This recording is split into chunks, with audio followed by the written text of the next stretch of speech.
in the series of Danube Institute conferences and talks.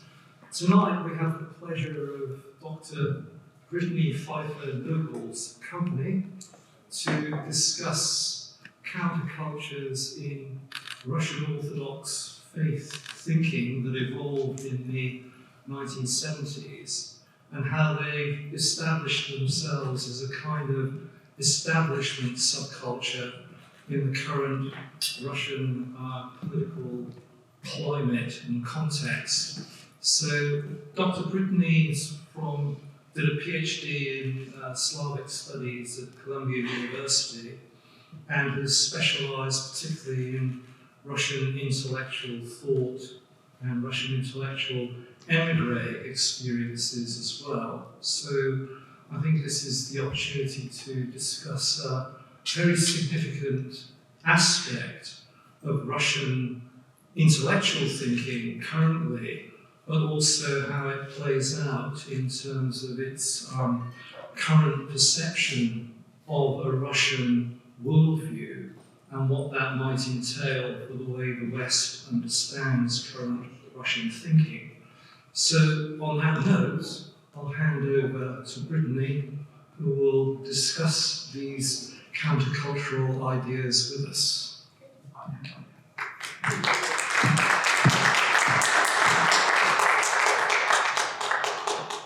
Thank you, everyone, for having me here. I'm going to kind of start with a historical framework, and I hope that it's not too repetitive. I'm not sure how much everyone knows. Yeah. So, indeed, what I'd like to talk today about is sort of the intersection between the church and the state, both historically during the Soviet regime, and then how it kind of how it took shape in the post-Soviet years, which started out, obviously, as we know, very chaotically and really coalesced in the 2000s. So, as you probably all know, right, the Russian Orthodox Church was the main religion of the Russian Empire, and then came under incredible repression and violence as soon as the Bolsheviks took over. So these are the numbers from 1916. You can see what kind of presence there was of Russian Orthodoxy. And with the Soviet takeover, there was incredible oppression. So we know that over 100,000 priests were killed in Stalin's purges, even more were killed earlier in the civil wars. Priests, bishops, people who were publicly religious were harassed, they were imprisoned, some of them were executed. And speaking of the institutional church, what's kind of unique about the Russian church compared to some other national Orthodox churches is that it was right on the eve of the revolution that the Russian church reinstituted its patriarch, so its head of the church, rather than having a council. And Patriarch Tikhon, who was the patriarch at the time, for a long time would not capitulate to the Soviets. He eventually was probably tortured and reached a sort of détente before regretting it. But basically, Tikhon created, during the Russian Revolution, realized that the sort of apostolic succession that was so important to the church was going to be threatened by the Russian Civil War. And so the ROC, so it's the Russian Orthodox Church, the Moscow Patriarchate, so the historical Russian Orthodox Church institution, broke into 3 diasporic churches during the Russian Civil War. The Orthodox Church in America had been long established, but it had been underneath the ROC, underneath the Russian Orthodox Church, and Tikhon granted it independence. Then 2 other churches were started by groups of exiles in the West. The Archdiocese in Western Europe, which was based in Paris, and then Rokor, which was originally based in Serbia, that would spread everywhere. And there's a lot of church politics and ecclesiology in these, but what I kind of want to highlight is that the 2 Western churches were founded by an exilic community of intellectuals and priests who were really thinking on the eve of the revolution a lot about what the future of Orthodoxy would be, about how theology would engage with modernity. So they were already really, probably at the time you could almost say kind of progressive, even though they were certainly not communist, they had kind of monarchical tendencies. So we had what the Russian Orthodox Church was replaced with after Tikhon died under very mysterious circumstances. It was replaced with the Living Church, which was a Soviet organ, basically, that had a synodal system, so a council that was completely made up of people appointed by the state. And this creation of a sort of sham church caused people who were still religious to create what they called the catacomb churches, so sort of in memory of what the early church under Roman oppression went to an underground church.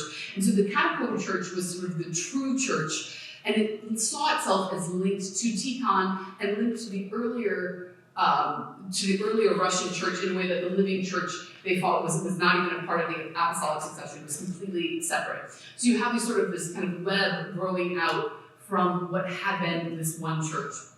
The church was really persecuted in the early years of the Soviet regime, but Stalin basically realized during World War II that in order to have he needed to do something to boost public morale. And so he reopened the churches. And let me see, there were 500 churches at the outbreak of World War II and 21,000 churches when Khrushchev took over in 1956. So, I mean, it's an absolutely less than a decade, just this incredible explosion of churches. Now, of course, the problem with this a challenge of this is that you're filling churches with people who haven't been catechized, with people who don't know priests, with priests who have had, if they've had some kind of education, have had a sort of flimsy education at a seminary that's being completely controlled by the state. So, and it was also short-lived. Both Khrushchev and Brezhnev were very, very anti-religious. So it continued being difficult, even under Brezhnev. So from 1964 until 1982, had incredible anti-religious programs, a massive propaganda campaign against any kind of religious behaviors, and as well as baptism was made illegal. If you wanted to engage in any kind of sacrament, you would have to register yourself with the authorities. They would be able to track you. They also, so in the Orthodox faith, children commune normally. So as soon as they're baptized, and they're only baptized as infants, and then children can commune. So under Brezhnev, communing a child over the age of 4 was illegal. And both baptism and communing a child would be grounds for a parent to be brought before the state to consider if they were fit for custody. So it was very high stakes. And so after Brezhnev, as we get, I'm not that far. Sorry, we'll say it. So Brezhnev was still in power. In the 1970s, the state was losing a lot of its power, and there was a phenomenon, which maybe you're familiar with, called the samizdat, which is the self-publication outside of the official channels of the state. And so we have some really famous, Alexander Solzhenitsyn, Alexei Sinyavsky, so a lot of the really important dissident writers were writing through these samizdat, basically self-published kind of works, memoirs, poetry, some of it was pre-revolutionary writing, memoirs, but there was also a growth in religious samizdat. And it became, as the samizdat was part of this sort of resistance of the intelligentsia in the 1970s, a religious discourse became embedded in this form of dissidence. So it was normal to want to be able to read pre-revolutionary poetry that had been banned, or Anna Akhmatova's criticisms of Stalin, and also have religious writings, all as part of this underground network of publications.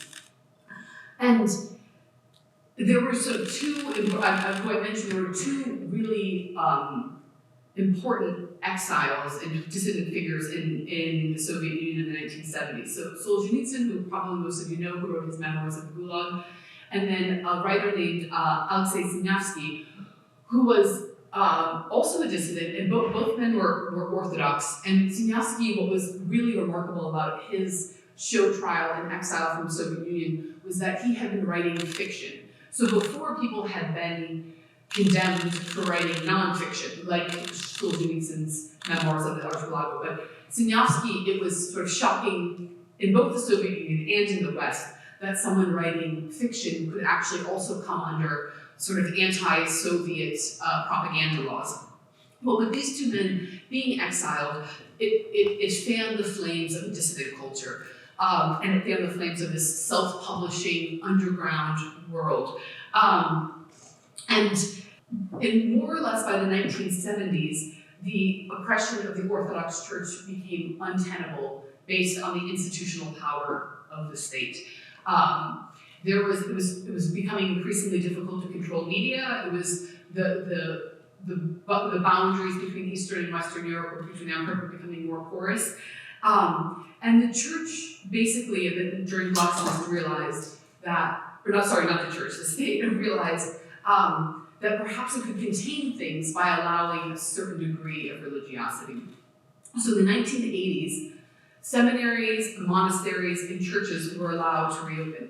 And I didn't mention that all of these have become church property with the Bolshevik Revolution. So they have been closed, under Brezhnev. Going on a pilgrimage was illegal.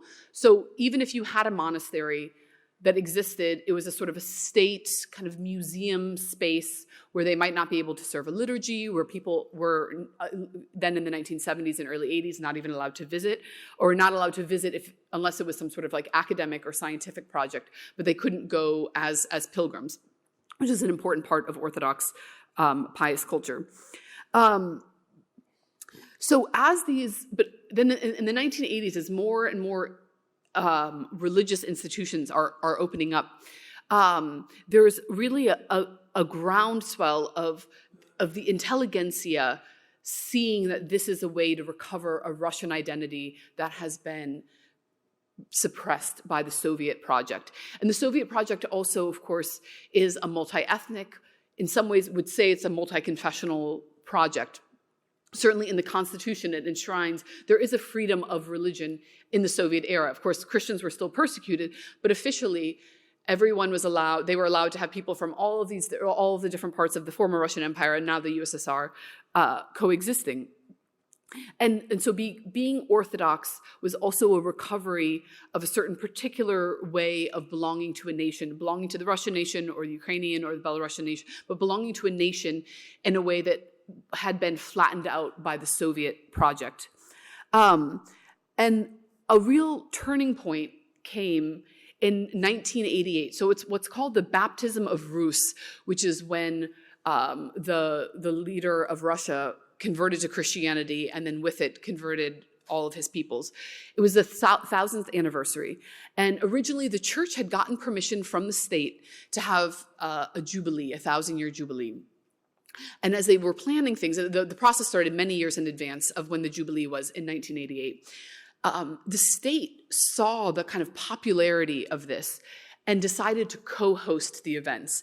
And so whereas 12 years before you had people being literally exiled out of the country for being religious, now you have state-sponsored, televised programming about religious festivals, a very important monastery, the Danilov Monastery in Moscow, which is now the center for the Moscow Patriarchate, was returned to the church and was no longer state property as part of the Jubilee celebrations. So you had this moment where all of a sudden, and of course, some people might have realized, but right on the cusp, on the edge of the end of the USSR, that the church and the state have had this joint celebration. And on the state side, it was a way to celebrate their history, right? So it was officially not at all an embrace of religion, but it was an embrace of the 1,000 years of what Russian culture meant and how Orthodoxy had played a part in that.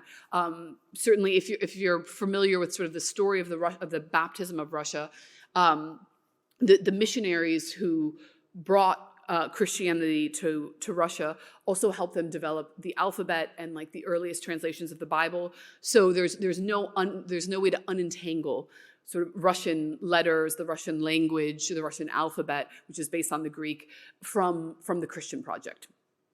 So I'll move into the kind of post-Soviet period. So during Glasnost, so we have this jubilee, we have this all of a sudden this explosion of being allowed to be public about being Orthodox. But it is still very countercultural. And Alexander Men was one of the most important figures of the late Soviet kind of intellectual landscape. So he was baptized secretly as a child by his mother. He was in this kind of catacomb church I described, so not part of the Soviet sham church. He went to a state seminary, but he was I'm not sure how good the education there was, but he was a brilliant man, studied a lot. He was a biblical scholar. He preached. He was a historian. He was a theologian. In Orthodoxy, priests are also allowed to get married. So he was married. So he was a kind of a family man. He understood the domestic life of the everyday person, and he started publishing and speaking on television and giving radio interviews and giving lectures to packed rooms in the late 1980s. And he was incredibly popular. And because he wrote, I think, dozens of books, but his magnum opus is a 7-part series, a kind of a systematic understanding of the church and theology.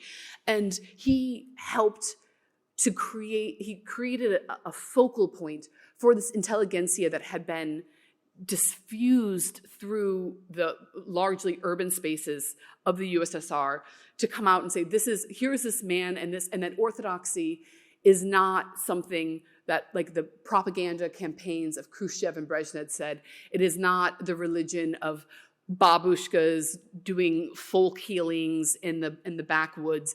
This is a counterculture of cosmopolitan, intellectual, pious, in some ways, sometimes anti-Western, certainly anti-Soviet people. And Men was actually very ecumenical. He was very interested in having dialogue with the Catholics. So this is something that has sort of problematized some of his legacy much later. But at the time, he was really this voice of a robust, intellectual, lived orthodoxy that could also gain something from being in discourse with other Christian faiths. And what also increased his impact in some way, is that he was murdered by an unknown assailant in 1990. And so he became kind of a new martyr of the church. They don't know who killed him, so they don't know if it was because of his faith, but obviously he was such an important public religious intellectual that the assumption is that it was related to his religious work. And I bring this up also because so in Russian Orthodoxy, you have two related categories of saints. You have martyrs, who are people who die for the faith. And then you also have passion bearers, who are people who accept the fate of dying at the hands of evil, even if they're not necessarily dying for their Christian faith. And what's really interesting is that when the Romanovs the whole Romanov family was canonized later, they were canonized as passion bearers. So even though they were killed by atheists, were they killed because they were Christians, but they accepted violence, an unjust violence, and that puts them, and that allows them to become saints. And it's also very important because in Russian Orthodoxy, in the history of Russian, very early on, some of the earliest saints were also passion bearers, were people who died at the hands of kind of meaningless violence. And so this is a really important understanding of holiness in the Russian Orthodox tradition, is not only dying because you're confessing Christ, which is obviously something common throughout all of Christianity, but dying at the hands of senseless violence, which is what happened to Alexander Men. So also in 1993 then, a mentally disturbed man with a criminal record killed 3 monk novices at Optina Pustina, a very important monastery and pilgrimage site in Russia. It's if any of you guys are Dostoevsky fans, this is where Brothers Karamazov, this is the monastery they go to. Gogol spent time there, Dostoevsky spent time, a lot of Russian writers were there. And with it also reopening after Glasnost and after the end of the Soviet Union, there was a huge swell in novices and seminarians and people looking to become into working in the church. And these three men were killed in 1933 over Holy Week, I think it was Holy Saturday, but it was right around right around Easter, excuse me. So there was, as you have this sort of huge resurgence of Orthodoxy in the public life, you also have an attendant new group of martyrs who are witnessing to what that means. And those are, here with Alexander Men, you have this intellectual, this man of erudition and history who started the Russian Bible Society. You have these novices. And then the last person I'll mention, because this also shows sort of a shift in how the counterculture of the church works, is Daniel Sisayev. So he was, so as you'll see, from 1974, so much younger than Alexander Men. And he did attend seminary, but kind of was not the intellectual that Alexander Men was. He was married to a Central Asian woman, and he really felt a calling to missionize to Muslims. And so at the time, especially in the early Soviet years, Yeltsin was pretty anti-religious and was very, very keen to maintain good inter-ethnic relations. And so it was really frowned upon that he was trying to convert Muslims, because it was sort of seen like this was part of, Orthodoxy was part of a Russian heritage, and Islam was part of a heritage of, say, the Northern Caucasus, and that it was maybe socioculturally they weren't ready yet, the church, the main church, for these sort of aggressive missionizing campaigns to people who were seen as sort of outside of the historical church. And at the same time that he's doing this, I just want to mention also that there was a huge influx of Western missionaries in the former Soviet space after the collapse of the Soviet Union.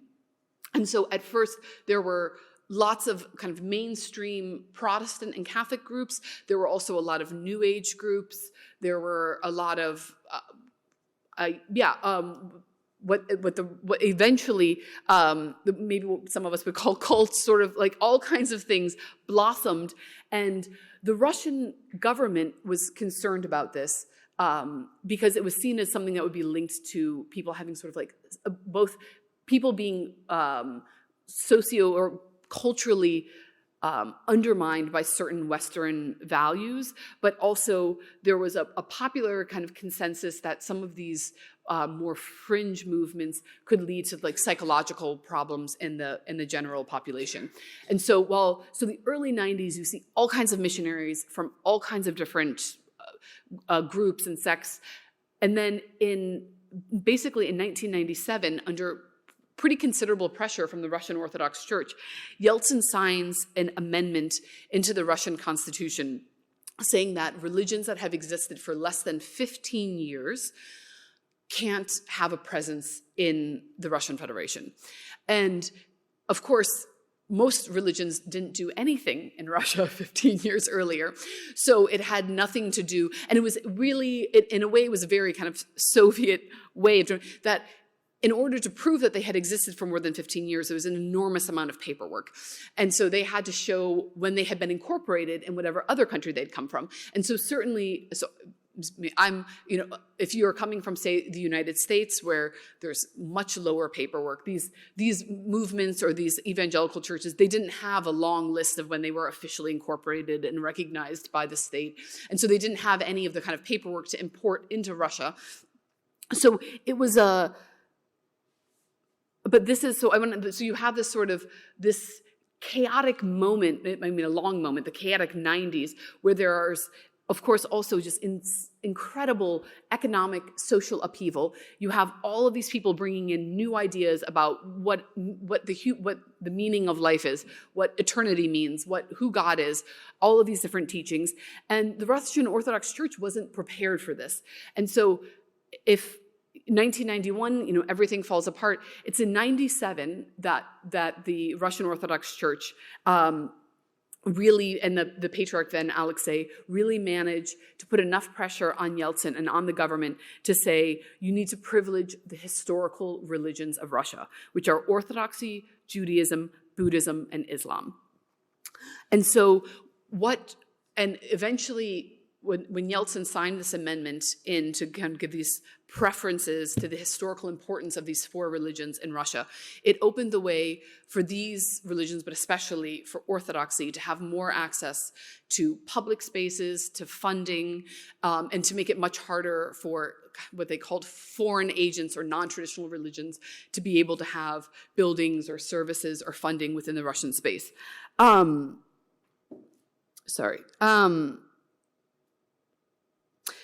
whereas in 1993, there was no religion. 1993 is kind of like the big first constitution of the Russian Federation.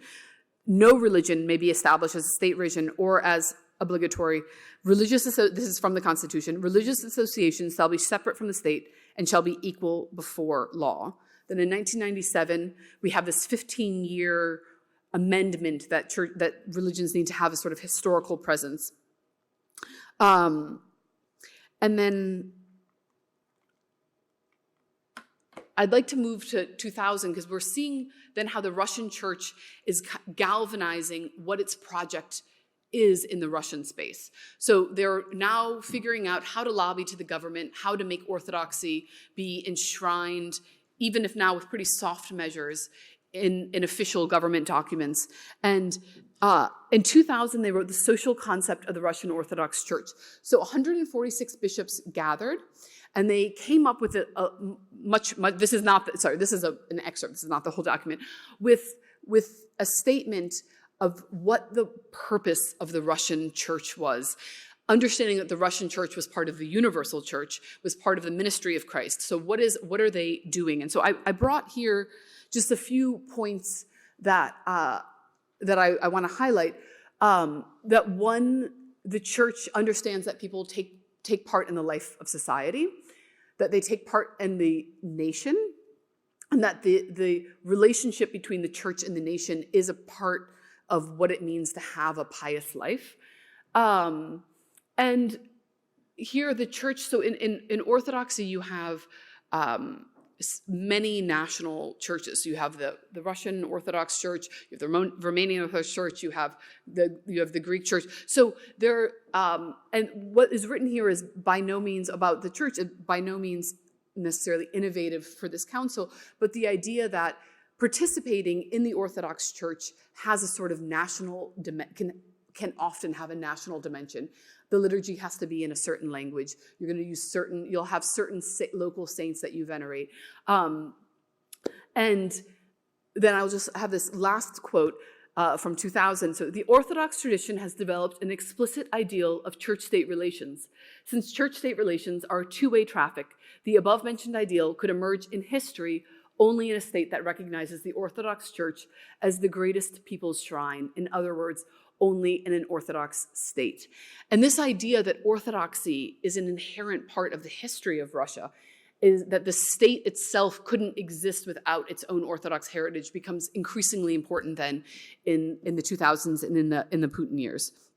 And so what we'll see in the decade that follows is that there's more and more legislative ways that Orthodoxy becomes privileged. So still in the Constitution, you have these four main historical religions. But then later, the Constitution is amended to recognize the special role of Russian Orthodox Christianity in the history and the formation and development of its spirituality and culture. And then other things like having a chaplaincy program in the army was also introduced in the 2000s. So, if a unit in the army, if at least 10% of its members are of one faith and they want to have a chaplain, they can petition, and the chaplain is paid directly from the Ministry of Defense's budget. So, while this is something that certainly exists in other countries, it's just kind of one more step of a way that kind of religious provisions and religious piety are now being built into a legislative and government and institutional framework. Similarly with religious education, so Russian schools now you can have either take religious classes or sort of like an ethics morals course. And this is decided at a municipal level, but certainly it's another area where the church is again able to wield a lot of soft power in how students are taught. And now I'd like to bring up something that I thought about the whole time kind of I was working on this lecture, and it was something that came up when I talked to a lot of different people, Orthodox people in Russia, or Russian Orthodox people outside of Russia. And there's a statistic that always comes up, and if you look at studies about Russian Orthodoxy, is how many people in Russia identify as being Orthodox and how few go to church.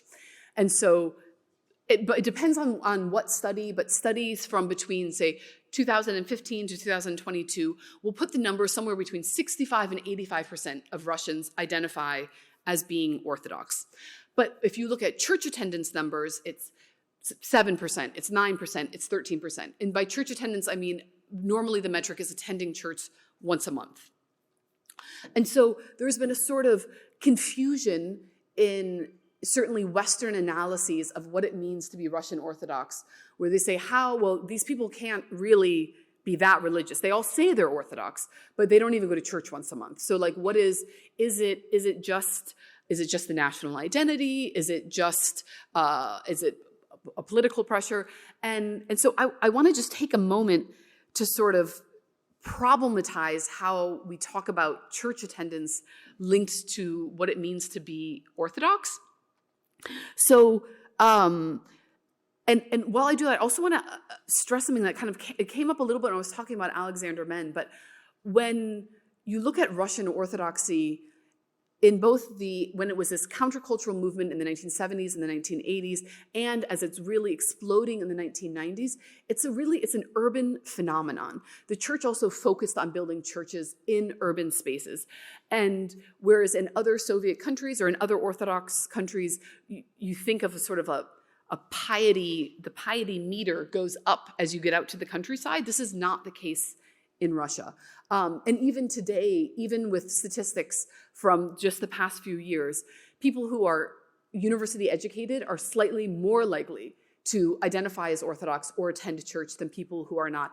People with middle-class incomes are more likely to attend church and identify as Orthodox than people with lower incomes. So it's not the sort of demographic understanding of what it means to be Orthodox is already something different in this Russian space, and I think is really based on how it galvanized around this counterculture that was also related to the intelligentsia, that it was, to put it really, for a while it was cool, but it was meaningful in these urban spaces to be religious. And the church understood that. And so when they had the rebuilding of physical churches, there was a huge focus on the cities. And so in Moscow, you can't walk from one metro station to another without passing a half dozen churches.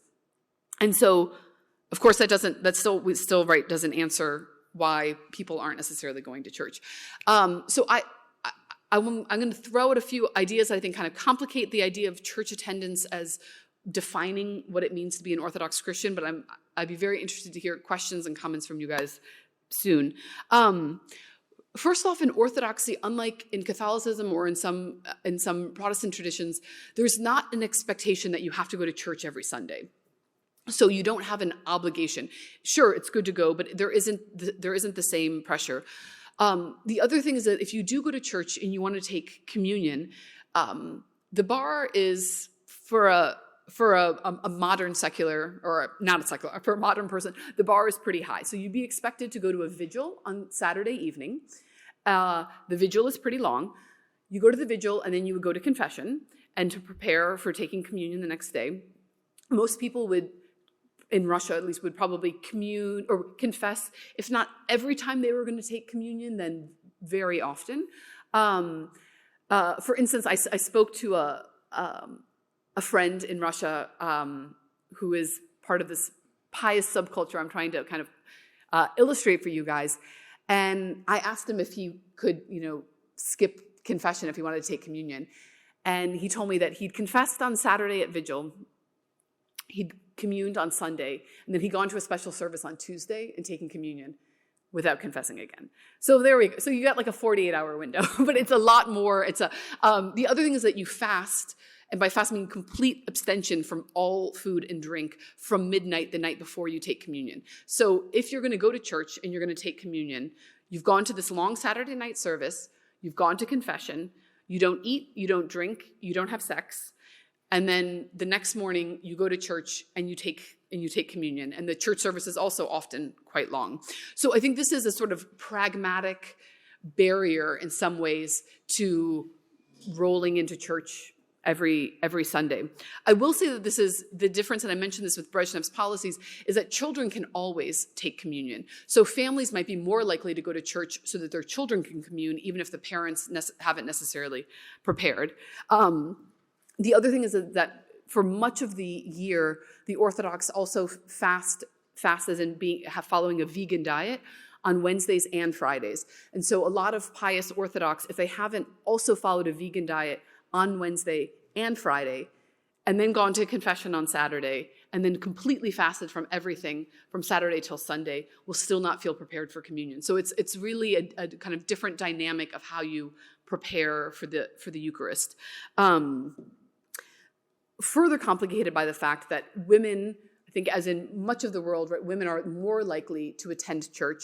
And while it is not entirely theologically accepted, there's a tradition that women never take communion while they're menstruating. So you've already kind of eliminated a large demographic from at least 1 week of church every month.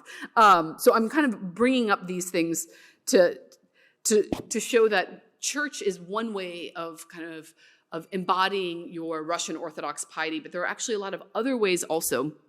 So as I mentioned, there's been these huge campaigns to build churches. And walking into a church at any given time is very common. I mean, throughout the Orthodox world, is that you don't wait for a Eucharist, you don't wait for a vigil, is that you're on your way somewhere and there's a church and you go in and there'll be candles available. There's probably an old lady there selling them. There's going to be a basket with headscarves for women. Sometimes there are baskets with like wrap skirts. So for instance, if I'm on my way to a lecture at the Danube and I'm not dressed appropriately for church, I could pop in, I could grab a long skirt to wrap around my too short and too tight skirt. I could put a headscarf on. I could light a candle for my lecture. And then I could go back out again, leaving and this would be completely a natural kind of intersection of your daily life and what you're doing with the ecclesial and religious spaces in the urban landscape. Another thing is that pilgrimages are incredibly important in Russian Orthodoxy, and which is something I think that we can see because Brezhnev banned pilgrimages, right? So that's like a really good signal that it's meaningful if people aren't allowed to go. And people go on pilgrimages who aren't necessarily religious. So certainly there's a lot of religious people who go on pilgrimages, but it's also kind of just a part of being Russian is to go and see Optina Pustina, where Dostoevsky went, to go to Murom and see the relics of a famous saint. And you'll have there's this incredible combination of the sort of sacred and not the profane and the secular or the daily, is that a lot of times if there's wells near a monastery, the water is considered to be sacred or healing. And so you'll have people visiting the churches who are covering themselves. Either they've come appropriately dressed or they're using whatever's been provided for them by the monastery. But then they're stripping everything off and jumping into these freezing cold wells to be completely immersed in the water. So there's... And the church is also, I mean, the church itself actually offers... It actually offers kind of like package tours where you can travel around Russia, you can travel around the former Soviet space, you could go to Georgia, you can go to Western Europe, and you can visit important religious sites. So, I mean, I remember I lived in Paris for a while, and if you were in Notre Dame before the fire, the French docents would have enough Russian to speak to Russian pilgrimages, to show them what was of importance. I live in Belgium now. If you go to Bruges and you go to the chapel where they have the blood of Christ, they'll have everything written in Russian, and you'll have Russian. It's a way of organizing also your leisure time is to continually visit these important pilgrimage sites. I want to bring up one kind of last demographic idea to talk about how a really concrete way that the church is also changing. or that the church and the state are interlapping, which is the issue of abortion. So in the Soviet period, the abortion rates were, no matter what your politics are, just unbelievably heartbreaking. So many more abortions than live births every year. It was the most common form of birth control. And this was something that the church came out very clearly against in the 1990s. And the state then also realized, for demographic reasons, that it was also something that they would support. So there was a real, what I see that when we've there's this talk of the symphony between the church and state, and sometimes there's sort of a sense that there's some kind of coercion. And I think the abortion issue is a space where there wasn't coercion. The state really wanted more children, more families. They wanted an end to dangerous medical procedures. And the church was completely committed, obviously, to a sanctity of life. And the abortion rates in Russia now are about like Western Europe. It's 12 per 1,000 women. So it's lower than Sweden, the UK, France, and Iceland, higher than some other European countries. So it's, now this also, of course, reflects other things. It reflects an increase in wealth and more access to other forms of birth control. But what's really, and I just want to, so it's 12 right now, or our study, from 2 years ago, 12 out of 1,000 women have had an abortion. At the collapse of the Soviet Union, it was 114 per 1,000 women. So an incredible decrease. And also, there have been many surveys done that there's been a huge shift. And as of the past few years, about half of Russians don't believe that you should have an abortion without any other mitigating circumstance. And about 11 to 13% think it's always morally wrong. So these numbers might sound sort of low compared to some of the abortion debates in other parts of the world. But I think it's really, when you think about the fact that 12 to 14% of all women had a registered abortion 30 years ago, and you have this huge shift in what that means, that's a sort of another signal of a changing mentality on what it means to have an embodied life and family in the Russian Federation.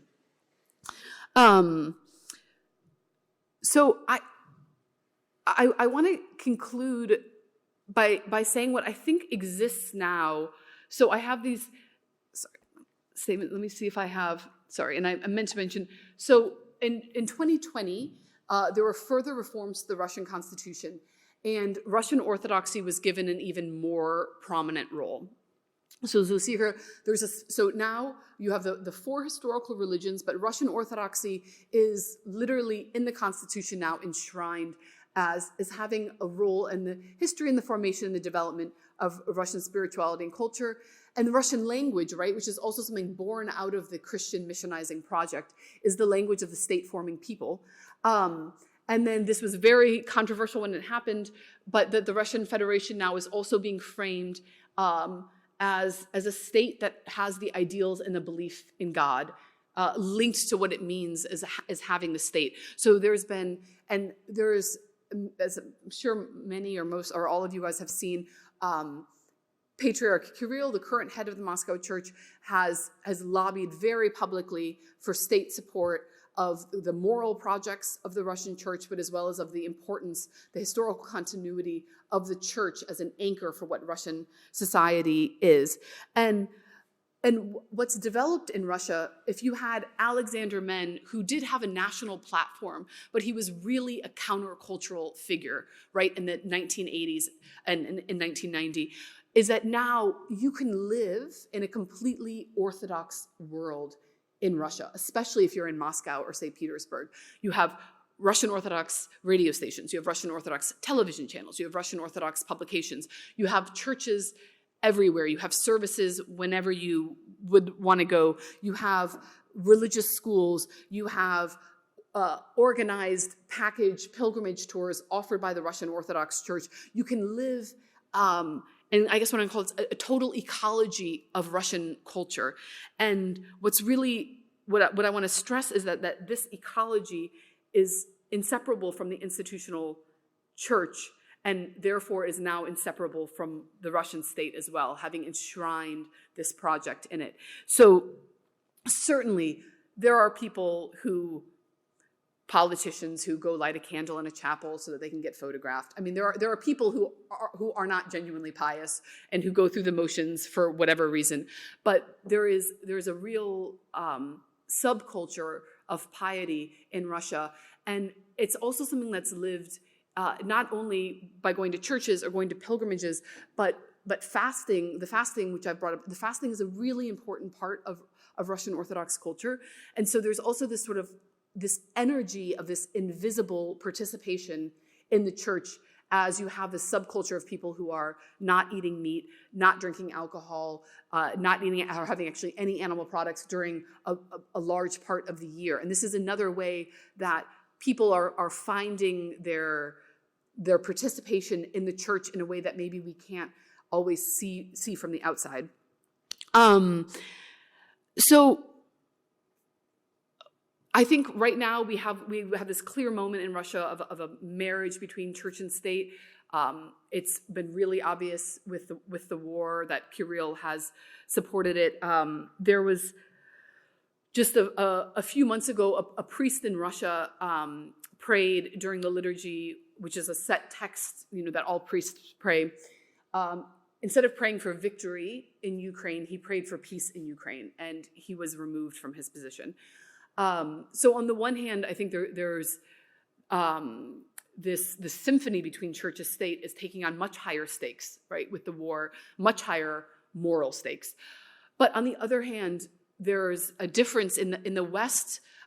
As far as I know, and I would be very happy to be corrected on this, I have heard of several Orthodox priests and bishops who have spoken out against the war outside of Russia who have been able to maintain their positions in the church.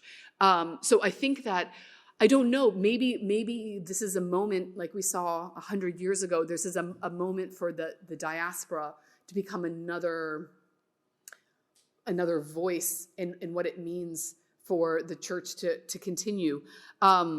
The other thing is that estimates are that just shy of 1 million Russians have left in the past year, and a lot of them obviously are Russians of means, because they could emigrate. They had the mentality or the languages or the bank accounts. And as I mentioned, Russian Orthodoxy is something that has always had, pretty much always has had a real presence in the middle and the upper classes and among the educated. And I think that this brain drain that people have talked about, it's not just about tech jobs. It's also going to be about this demographic that would have been really involved in the church that now cannot consciously, or by their own conscience, be in the Russian state or in the Russian church, and what that will look like, I don't know. That's above my pay grade, but I just want to kind of flag that we're on this moment where this sort of coalescence of church and state has certainly happened, but what it will mean for the 1 million Russians who have left Russia, will they come back? Will there be a diasporic response? I don't know, but I would love to discuss that with you guys.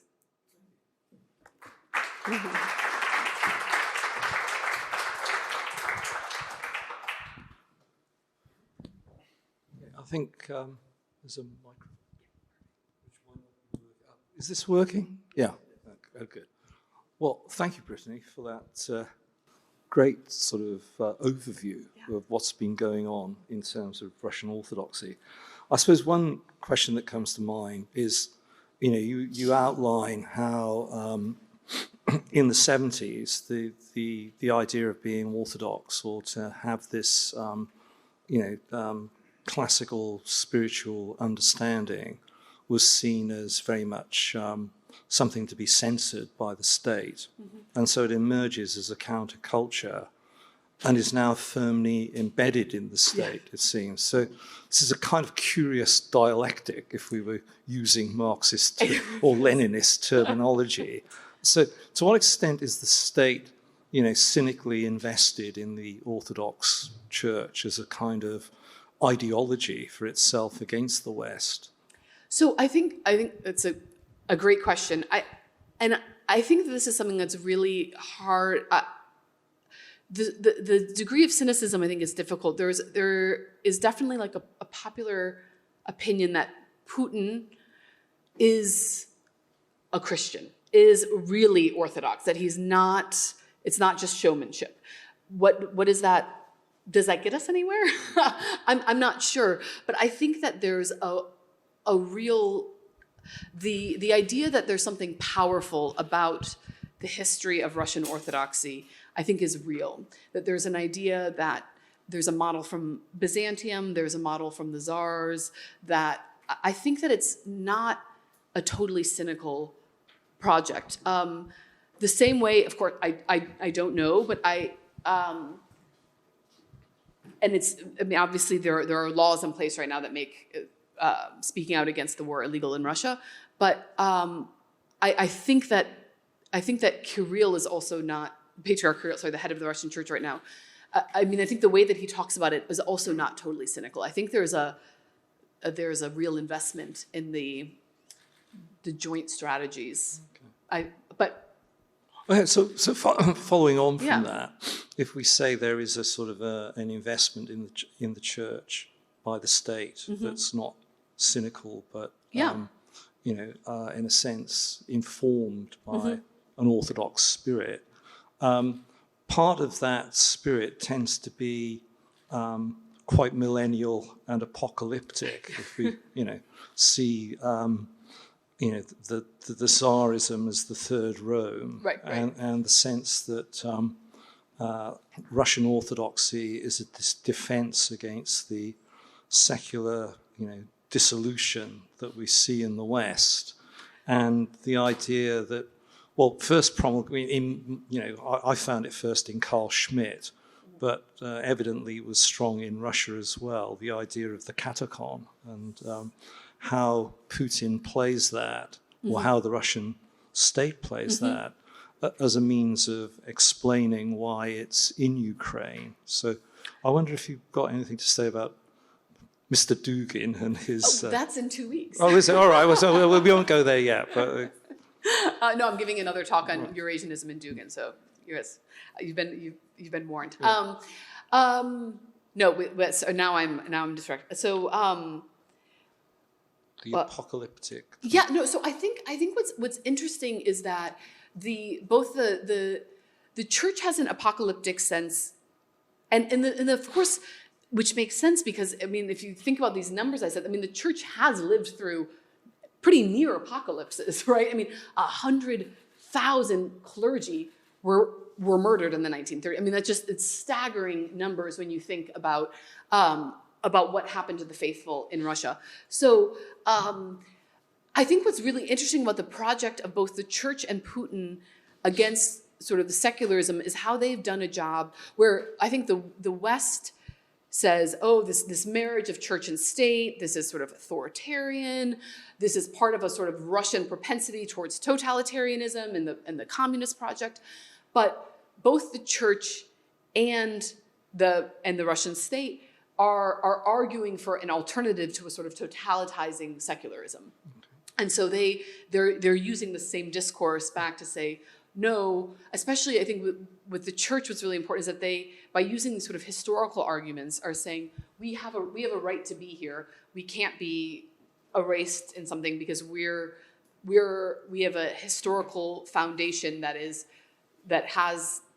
needs to be conserved in a way that a total globalization project would threaten. Yeah. Okay. Thank you. So we'll open up to the floor if anybody's got some questions. Thanks so much for this impressive lecture. It recalls my memories when I studied Russian philology in Leningrad, in so-called Leningrad, Soviet Union, and visited the library of the Orthodox theology, where I studied in the library officially at the university. And my question concerns the special case of the Orthodox Church, the two wings of the Orthodox Church in the Baltic states, because it is where there's even a special journal has been being published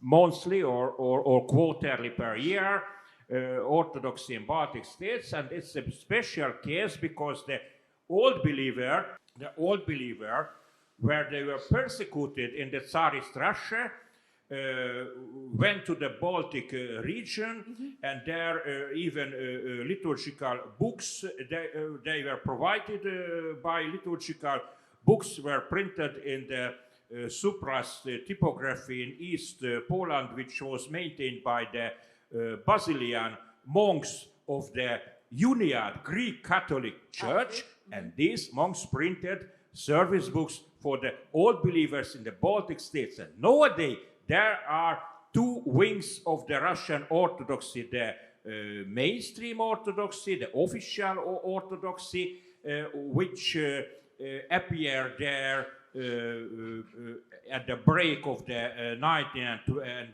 12th century, to be highlighted not only due to the immigration in the Soviet times, but already, for instance, Latvia had a great person population.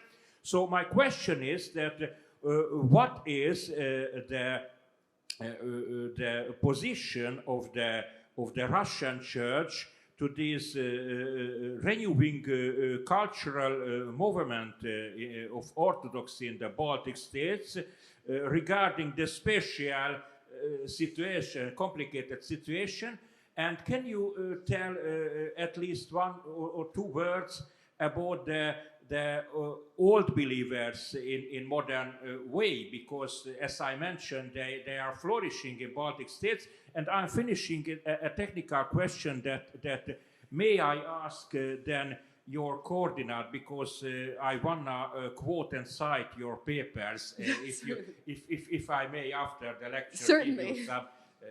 Thanks so much. No problem.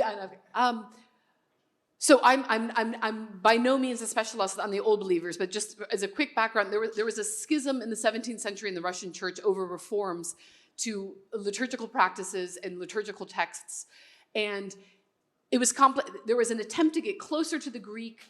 Some of these attempts, as often happens, to go back to the sources are just as complicated and problematic as what existed before. But basically, there was a schism within the Russian Orthodox Church, and the old believers did not accept the reforms of at the time the Patriarch Nikan, and they created their own separate church. And because they were particularly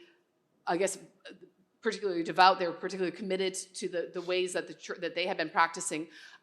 They also were then incredibly persecuted by the state. They were so Peter the Great especially had a really focused repression of the old believers, and the old believers were. At least as I was taught it was sort of thought that the old believers had all disappeared. And then with some religious reforms of the early 20th century, so still during the Russian Empire. But when there was a relaxation of all of a sudden, old believers came out of the woodwork, and especially like these wealthy, like Tretyakov, like these important Russian art collectors and industrialists from the turn of the century.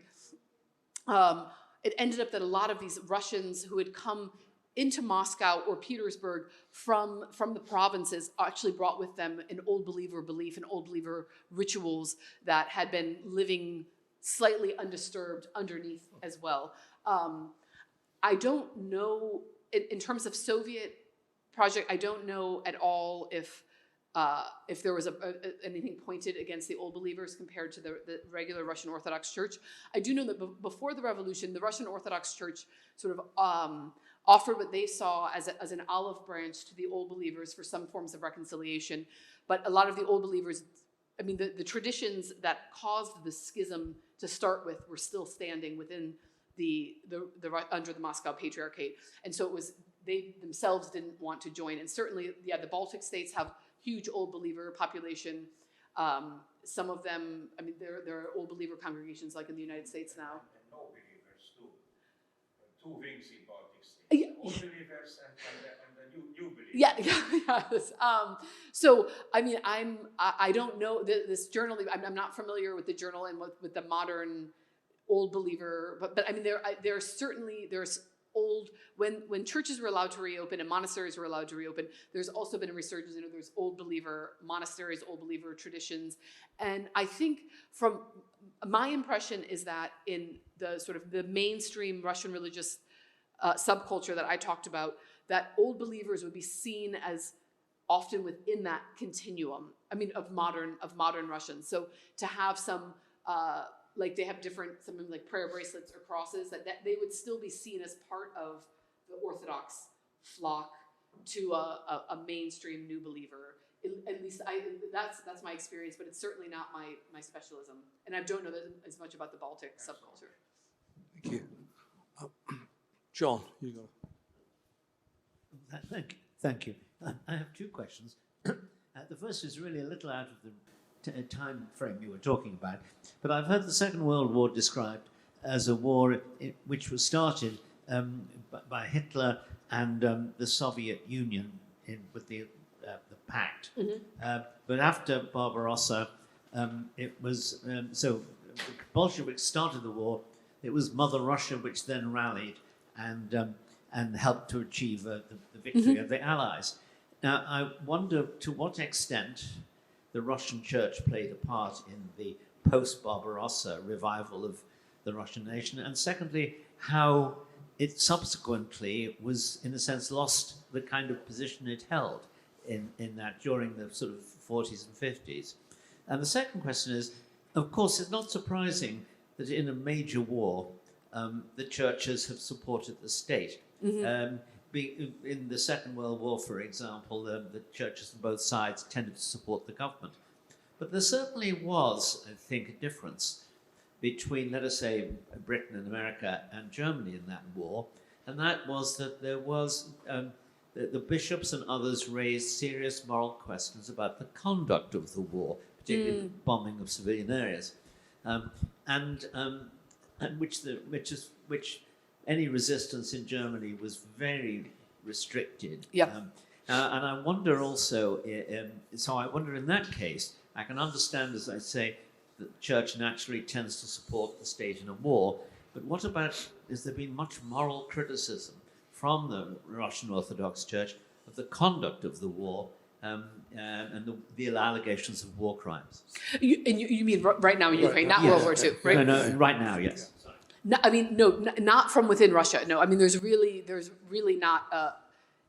I mean, if there is criticism, it's immediately met with fines, with recrimination. So there's not a public discourse about the morality of the war that I know of at all in Russia. Certainly, though, I think there are Orthodox priests and bishops in Europe and in the United States, which is kind of linguistically where I'm familiar with, who are absolutely against the war and discussing it. But I don't think in this allegiance that we see, or the symphony between church and state in Russia, no, I don't think that the church is playing a role at all of questioning if there is such a thing as moral warfare. Yeah. And on the Second World War? No, so in the Second World War, it was really, I think it was again, it wasn't a way to engage in a debate about the war or whether or not to be involved in the war. It was a way to bolster what Russian identity was, and a kind of unique Russian calling to save Europe, and the same way that, yeah. So I think it was a very different project. Again, not talking about it in sort of the discussions of the value of human life or the value of or certain tactics and the ethics of that. I think it was really more about kind of bolstering the idea that it is Christian to sacrifice your life, and therefore, to participate in the war. I just mean what happened to the church after the war, when it had presumably regained an official position in the war, Second World War.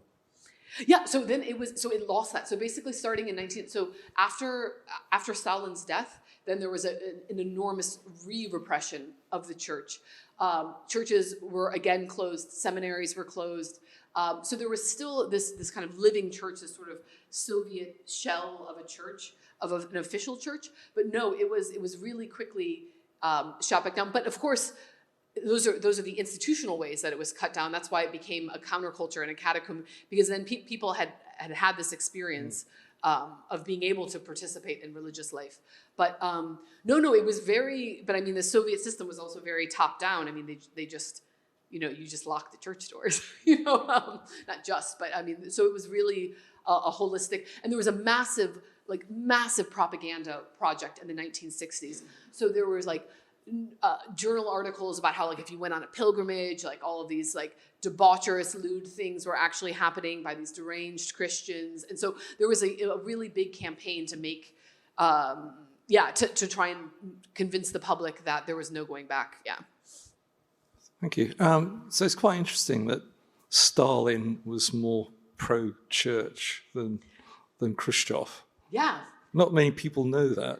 No, I think there's a, if you kind of, there's a way of looking from a distance with squinted eyes at the Soviet Union and kind of just thinking, Stalin was the worst, then we're kind of just slowly moving towards the 90s.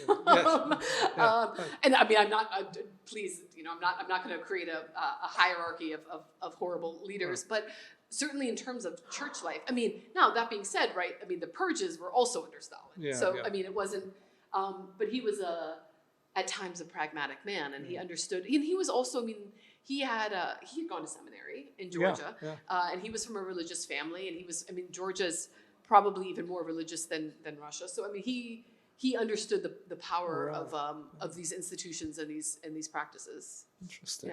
Yeah. Any more questions? Yes, Bencher. So my question would be, I have two questions. The first question is, you spoke about this amendment to the Constitution. When did it take place? This relation of the special role of the It's 2020. Sorry. 2020. Yeah, so it's quite recent. Yes. Yes. Yeah, that's interesting because in Hungary we have not the same, but we have also kind of we are consecrating the role of the Christianity that played the role that Christianity played in preserving Hungarian nation. And I just wanted to know what was before and we were before. That's not the same, and this is a different context, but that's interesting. And the second one is a more journalistic question. Mm-hmm. In Brussels they talk about banning Russian Orthodox leaders, the leader of the Orthodox Church, putting in a sanction list. Right. What do you think about this? Because this is the Hungarian government has a special position which is diverging from the mainstream on this question. Which is not to do that, I guess, suppose. Is that religious people should not be banned, basically. This is the Hungarian position because churches or church leaders could play a role in helping the dialogue. Yeah, I think unfortunately, as maybe some of you guys saw yesterday with Putin's statement, is that things are escalating, and it seems like very few responsible actors are invested in peace. It's an arms race. So no, I would be for ending a war and not sacrificing any more human lives. And I think that sanctions have been shown historically to not be effective. And I don't know, they're very symbolic, of course, and that can be meaningful for certain institutions, but will sanctioning Patriarch Kirill save people's lives? I don't think so, and I think that's kind of the question. To just go really big picture. Thank you. Any more questions? Yeah.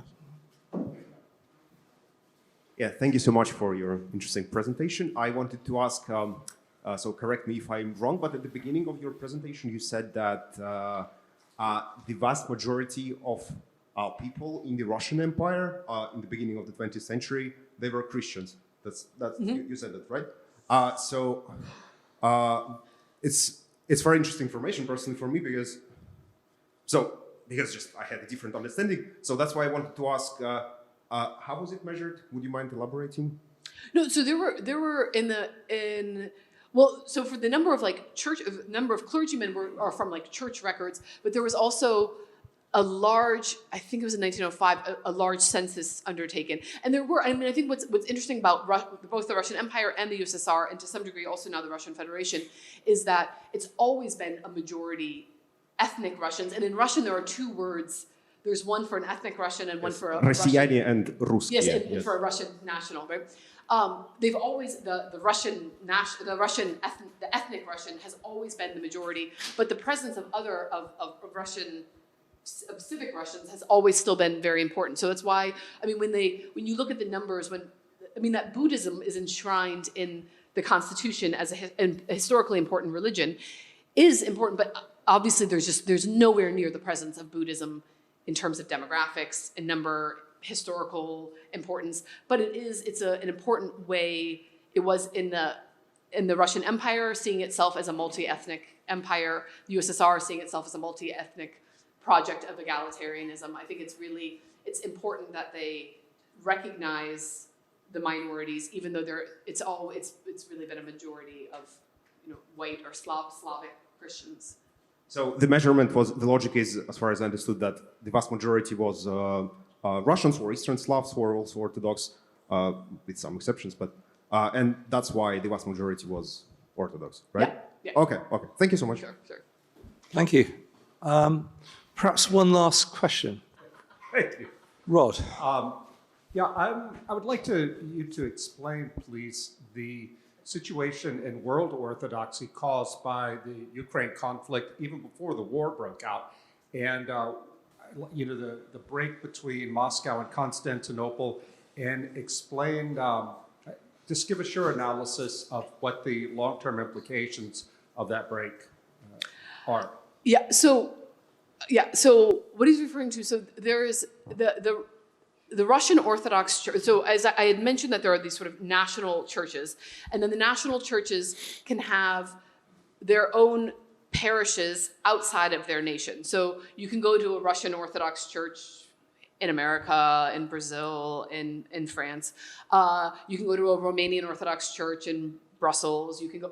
So in Ukraine, there has been an ongoing also, dating back much longer, but I guess it was 2016 to 2018 that it became very complicated, is that a part of the Ukrainian National Church, or a part of the Ukrainian Orthodox Church, went under Constantinople. So there's under Patriarch Bartholomew. And so there was a huge tension then between the Greeks, and I say Greeks, they're actually in Constantinople, so they're ethnic Greeks who are living in Turkey with very small parishes, and the Russian Church. And the Russian Church, when I mentioned this jubilee of 1988 for the baptism of Rus is this kind of early medieval Slavic space that is traditionally considered to include Russia, Belarus, the modern nations of Russia, Belarus, and Ukraine. And so as an extension of that, then the Moscow Patriarchate would also include Ukraine. And Kiev had been a center of Rus religiously for a variety of political reasons that it was moved to Moscow. So I think there is also I don't have a great answer about the war in Ukraine. Definitely don't have an answer of how the church is going, the Ukrainian community or the Orthodox communities in Ukraine are going to sort out whether or not they're under the fun or underneath Constantinople or under Moscow. But certainly I think that Moscow has lost an enormous amount of social capital is not the right word, of moral authority, I should say, by instigating the war. And that's the resistance to being under the Greek church is going to be hugely impacted by the sense that now the Moscow Patriarchate is part of a military operation against Ukraine. Absolutely. Yeah, and what interests me too is before the first shots were fired, there was already this tremendous schism within world Orthodoxy. And it's something that was completely uncovered or not covered by the West. I think I read a piece in the New Yorker about it, but otherwise it's just not known, and it's massive. Mm-hmm. No, absolutely. And I think it's this, there's a schism then within the churches within Ukraine, between them and then with the Russian church. And I think there had been, I'm not sure what it's not, but before the war, so Russian was a majority language spoken in Ukraine, and it was sort of that went along with also in some ways being a part of churches that were underneath Moscow. And I think that all of these things are being, people are redrawing all their lines in the sand. I mean, I personally know people who, of Ukrainian origin who had been very happy in Moscow Patriarchate churches in Ukraine who would never step into one now. I mean, that's just anecdotal, not statistical, but it's certainly having a huge impact. Okay, well, on that note, we'll probably conclude proceedings for today, but we have Brittany again in 2 weeks' time to continue the sad story. So we can go for, some, we probably haven't got wine because it's Lent, so there's some water we can drink now.